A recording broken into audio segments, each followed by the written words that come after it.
have officially had my Oura ring for 2 months now, and let's talk about it. Is it worth it after 60 days? How are we feeling about it? So I obviously use it every single day. There's not been a day where I didn't like check it, think about it, consider it, whatever. It's part of my routine now. The biggest uses I personally use it for are tracking my sleep, using the data to help me kind of adjust my nighttime routine, go to bed earlier, things like that. I use it for my steps. There's been mixed reviews I've personally seen about it being accurate with your steps. Some people think it under reports, which honestly I'd rather have it under guess my steps than overestimate it, but I don't have a watch or anything to compare it to, so I trust the number it gives me. Also checking my goals, so if I slept really well, I do want to be hitting my like move goal, my calorie burn, things like that. And if I slept really poorly and I'm not recovered, I want to take it a step back. So I do really check for what it's telling me to do for my active goals for the day. Also the stress levels, I love that it ranks my stress because sometimes I'm stressed and I don't realize it, so that I keep an eye on. And my last big daily use is the bedtime reminders. I'm trying to get a better sleep schedule, and honestly, I do really appreciate the reminder. It sends me the notification. I also like the move reminders if you've been sitting too long. However, I don't get reminded that often because I do typically move a lot throughout the day. I do add my workouts in to my Oura ring. So I do strength training 5 days a week, and each morning when I complete it, I'll go in and like add my workout and the time duration, whatever. And so it kind of factors that into my other stats. However, I don't like really use the ring for a workout tracker or anything like that. So I'm not really like analyzing my workout. You know, I personally just follow my workout program. I do my best. I just add it in so that it factors in those statistics for the rest of my day. But I don't like look back at it and be like, oh, how did this workout rank versus this workout with my heart rate and stuff like that. So I don't use it as a fitness tracker necessarily. I use it more as a like recovery tracker, a like well-being monitor situation. So right away, I will say it just seems so much more geared towards like your overall well-being compared to a fitness tracker, but that is why I like it. So it all depends on what you are looking for, right? If you want it to be a really intense fitness tracker, I'm gonna say right away the Oura ring is probably just not it for that. I do really like that it has a total burn calories, so that factors in your BMR, your resting calories burned, things like that. And then it also does have move calories, so how much you're burning through physical activity, working out, just like walking around, doing chores, things like that. The total burn is just really nice because if you are in a calorie deficit or you have specific goals, it kind of helps you know how much to eat almost. So for example, like say you burn 200 calories for a workout. Well, that's just for your workout time, right? Your body's burning calories all day long. It's burning calories while you sleep. It's constantly burning calories.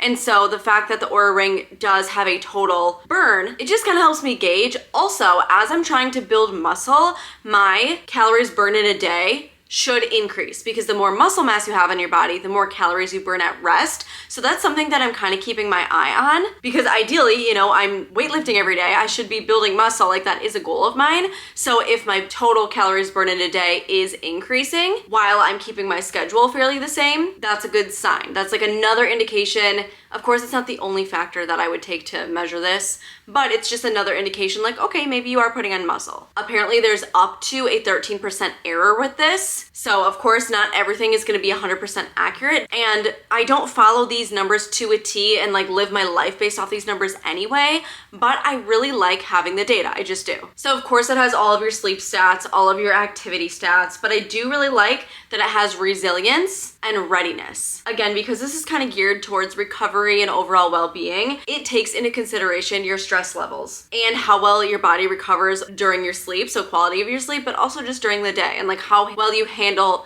different stressors, what times of day you're stressed at, and just how ready you are for things. For example, my resilience honestly could be better. And so that is just a note to me, like, okay, what areas is my body not recovering? Like what's going on and how can I get more resilient? How can I be more ready for the day? My recovery index, one of the measurements, is always kind of low. So it's like, okay, I need to take a step back and think, why aren't I recovering? Because especially for me, when I do have like fitness goals, physique goals, whatever, recovery is a huge part of the equation. And some people just overlook it. I would say a lot of people probably overlook it. You know, it's easy to go to the gym. Well, okay, it's not easy, but it's like, it's easy to know that, okay, one thing you have to do if you want to work towards these goals is go to the gym, right? You gotta eat whole foods. You gotta eat healthy, balanced, whatever.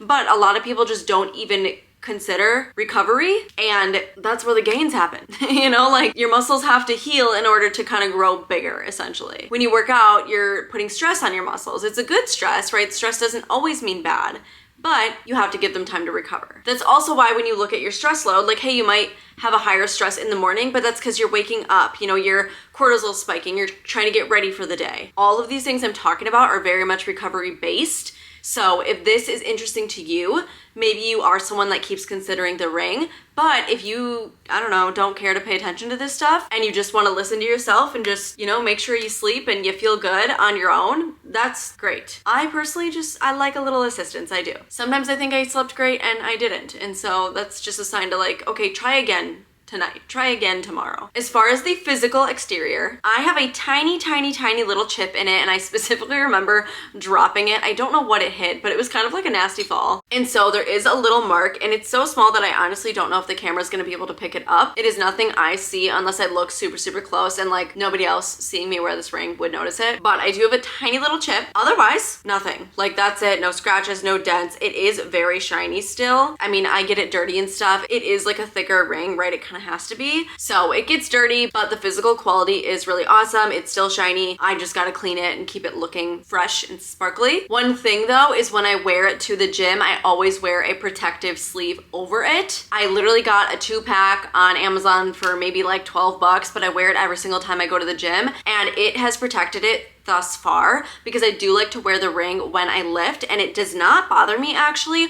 holding dumbbells, holding a barbell, things like that. And when I have the sleeve on it, I don't feel like I have to be gentle. I don't feel like I'm gonna break it. I don't worry about the ring, which is nice. On my original Oura ring video, which I will link that in the description box if you haven't watched it, of course, I unboxed it and then I vlogged kind of like my first week with it. But someone commented saying my ring looked kind of small, and honestly, I think my finger's between sizes. I have a 7 on right now, but when I was trying the 8 for the ring sizer, it was just way too big and I didn't want to risk it falling off or being like too loose and not measuring accurately, so I did get the 7. And in the beginning, I do think it felt a little snug, but I honestly think my finger's just kind of getting used to it, and it doesn't feel tight or anything, and my fingers do swell. I kept that in mind. I wore the ring sizer for like a whole few days, honestly, to see how my fingers would swell, would shrink, and see what size fit best. Definitely do that, like wear the ring sizer for a while. But I honestly think my finger's gotten used to it, and I don't think it's like being suffocated or anything. It fits fine, it fits comfortably. I can still move it around and stuff, and that's what's important. You know, it does kind of take my self-tan off in that area, which I don't have self-tan around right now, so you can't tell.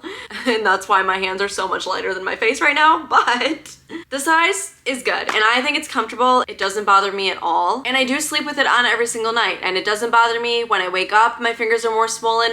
Doesn't bother me. During the night, I don't like feel it or anything. While I'm lifting, while I'm doing anything, like it really hasn't bothered me, and I haven't actively noticed it's there, which is such a good thing. The battery life has been great. I never worry about it running out. I keep the charger on my bathroom counter, and anytime I'm either showering or putting skincare on or like any product on my body or anything like that, I take the ring off, right? Like I wouldn't want to wear any ring while I'm dealing with lotions and stuff, or a ring or any plain ring, because it kind of just gets in the way. So I just set it on the charger when I'm showering or doing any of that stuff, and it just charges a little bit, you know, kind of like every day, because I do that stuff every day. And sometimes it'll get to its complete charge, sometimes it won't. But just simply having that habit, I've never even experienced the battery getting low at all. And you can shower with it on. I just choose not to, because like it doesn't need to track my activity in the shower, you know, like it's a few minutes without the ring. It's not gonna like take away all my progress for the day. Like it's not that big of a deal. But the battery is really awesome. I think it can last a solid like 5 days without charging it,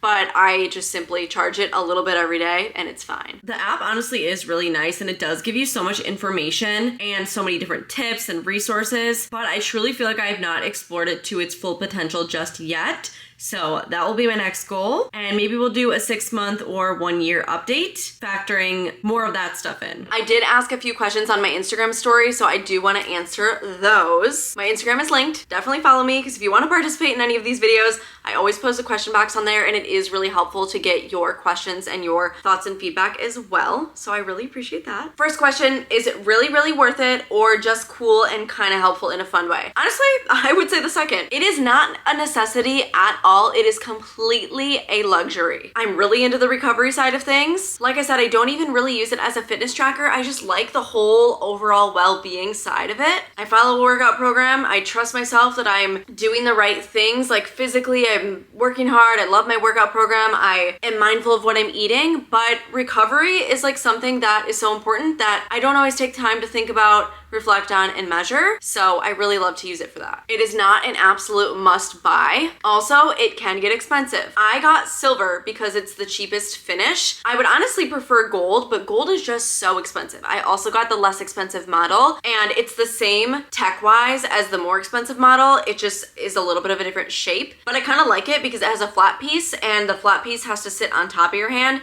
and it's a reminder of like having my ring sit on right, like the correct way. So I do like that. I'll write in the description box which one I have, and I'll link it as well. But there are 2 models and there are a bunch of different finishes. I will say I saved a lot of money by getting silver, and if I'm wearing other jewelry, it's typically gold, but for fashion wise, like I'm a fan of mixing metals, so it honestly doesn't bother me. And all this kind of information is in my original review video as well, but there also is a $6 monthly fee, which is lame, but I pay it because I like to use it. Does it have to be on your pointer finger, and can you do the middle finger? So according to the Oura website, your pointer finger is the most accurate, and that's why I chose it. I have it on my left pointer finger. However, the second most accurate is your middle finger or your ring finger, but it says not to use any other fingers. Do you think having it on that finger is awkward? I couldn't imagine wearing a ring there. Honestly, no. I think it's just because I've gotten used to it, and with my other jewelry, I like to wear it on other fingers, which is kind of also why I like my Oura ring on my pointer finger. I don't typically go for a ring there, especially my left hand pointer finger. I don't know, that's just like my ring setup, so I really don't mind it.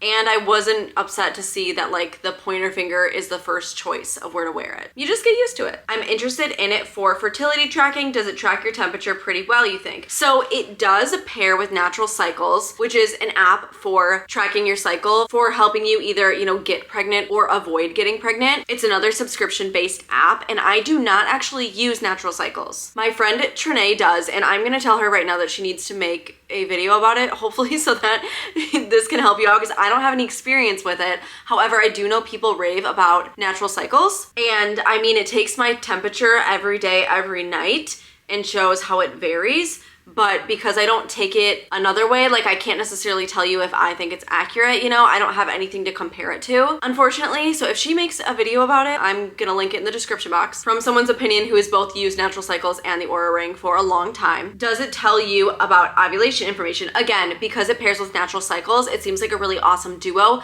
for information about ovulation and optimizing chances of getting pregnant or avoiding chances of getting pregnant depending on your goals. Are the steps accurate enough for you? So again, I'm sorry, but I don't wear an Apple Watch or anything, so I can't compare it to anything. Some people claim it underreports. I think my steps seem pretty accurate, and again, I'd rather have it underreport than overreport, because I do look at the steps and I do try to get, around 10,000 each day. So if it underreports and I end up getting more than 10,000, like that's good, that's no harm, in my opinion. So do you feel like you're more conscious about your bedtime now? Honestly, yes. It sends me a little reminder, and I feel like I always think my bedtime little routine wind down situation is gonna take less time than it does. So it reminding me is like, wait, okay, you actually need to start that early. So I do like the bedtime reminder, and it takes timing into account when it tracks your sleep, which is really nice. So of course it tracks the time you're in bed, the time you're actually asleep, the time of each phase of your sleep cycle. But it also takes into account like the timing of when you go to bed and when you wake up. So if I go to bed really, really late one night, even if I sleep in, it's not very happy with me, which I like because I prefer to not stay up all night.